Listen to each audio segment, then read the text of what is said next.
Hey everyone, my name is Noah and I'm a Year 4 medical student from NUS. The last time I posted a vlog was sometime near the beginning of my third year, and a lot has happened since then. Year 4 has been a whirlwind, and that's partly why I've been entirely inactive. I started making videos last year so that the future me would have something to look back on and remember what has happened and what I used to be like. I thought I'd continue that sentiment by compiling my life over the past year in med school. When I made my first vlog in 2021, I was in the first of 4 postings for the academic year. And after that, I went through rotations in orthopedics, internal medicine, as well as family medicine, which refers to GP or polyclinic work. A mini highlight was that I presented some research at my very first conference. Although that's not really much of a flex since many of my batchmates have done way more than me. But anyways, a big personal milestone since I'm not particularly skilled in research. Sometime in early 2022, we had our final Year 3 exam, which was without a doubt the hardest exam of my life up to that point. Spoiler alert, it gets harder. Thankfully I passed, so I could go for my electives in peace. I went for a farm stay in the UK together with some of my closest friends, and for 2 weeks, we worked on the farm in exchange for accommodations. Chilling out in nature and enjoying a slow pace of life was genuinely life-changing, and I would definitely return and recommend others to try something similar. Now, we fast forward to the start of Year 4 in mid-2022. I would say Year 4 has been the most exciting year in terms of what specialties we got posted to. This includes pediatrics, psychiatry, emergency medicine and anesthesia, ENT, eye, pathology, as well as obstetrics and gynecology. Seeing the breadth of medicine was really interesting, but the only downside is that this huge range of topics were also tested for our Year 4 finals, and that was even more difficult than M3. That was about a month ago, and I've now moved on to my Year 4 electives. The electives we choose for Year 4 have to be medicine related, and I'm currently rotating through neurology, because I thought I'd use these couple of weeks to try and improve on the areas where my understanding is pretty bad. I'm still taking the elective to relax a little before the happy fun time that is my final year and MBBS, or my final professional exam. Well, but maybe I'll make a video again then when the time comes around. Hi, so recently it's been the admission period for NUS and also other universities, and with the application, some juniors have been asking me about how my impression of medicine has changed from before I applied until now. So currently I'm in my 4th year of medicine, which is the 2nd clinical year, and I've had a lot more exposure to what the life of a doctor is really like. So of course my impression has changed, and I wouldn't say it's changed for the worse, but rather it's just something that's a bit more realistic.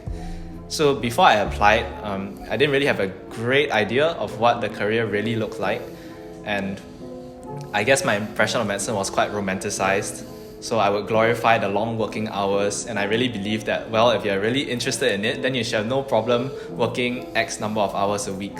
But of course, after working with these doctors more, I can see that the long working hours obviously has many impacts on your life, and you have to give up things like maybe your own personal hobbies, and most commonly also your own family time, which is not something that everyone will be so okay with, you know. And beyond that, things like remuneration, career progressions, these are also very, very practical things that make such a huge impact on how you live your life and your future career that should really be considered before you actually apply. Of course, medicine is not all about like the long working hours and slogging away. There are also very many moments that make everything feel very worth it. And as cliche as it can sound, like having patients share their inspiring stories with you, or seeing them gradually get better, those are very satisfying moments. I think that it would benefit anyone who's applying to really talk to doctors, maybe even medical students if you can't find anyone else, to share more about these experiences, and also try to ask the difficult questions like remuneration, career progression, and the odds of you becoming that specialist that you want to be or that you're aiming for lah. So anyways, I also have my friend here with me, Gabe, who's just like me, an M4 student. I asked him a similar question and got him to share his thoughts as well. Okay. Hi everyone. I think for myself, my understanding before I joined school was a lot more simple. It It was just something that I found meaningful. That's one. Number two is that it was a subject that I was interested in. And number three, it was because my grandmother she didn't make me, but she did encourage me. So I think my reasons were fairly straightforward. I didn't think too much about it, and very thankfully, I was given the privilege to study here. I'm very thankful for also the opportunities along the way that I have gotten to experience what doctor's life is like in real time, especially the junior doctors whom I've interacted quite a bit with.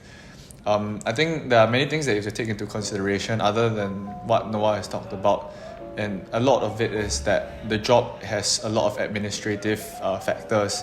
So it's not just like what you would see in a clinic where you go in and then the doctor talks to you, he diagnoses you, prescribes you medications, gives you some advice, and then you're out of there and then he sees the next patient. It's a lot more than that, especially in a hospital setting where a big part of your time is dedicated to documenting things, talking to the family, ordering stuff, writing down administrative details, and dealing with some of the policies in the hospital.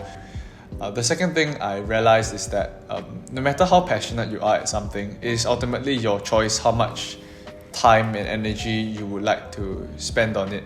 As I grow older and as I experience more of life, I say this like I'm very old, but I'm really not.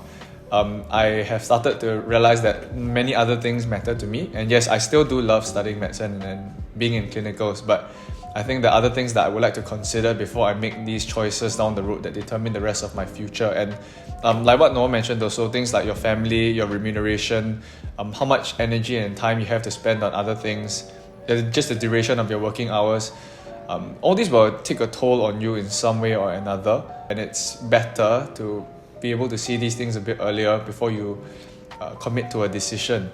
So in the future, I think there are a lot of other things that I'm going to be thinking about before I decide which subspecialization I want to go into.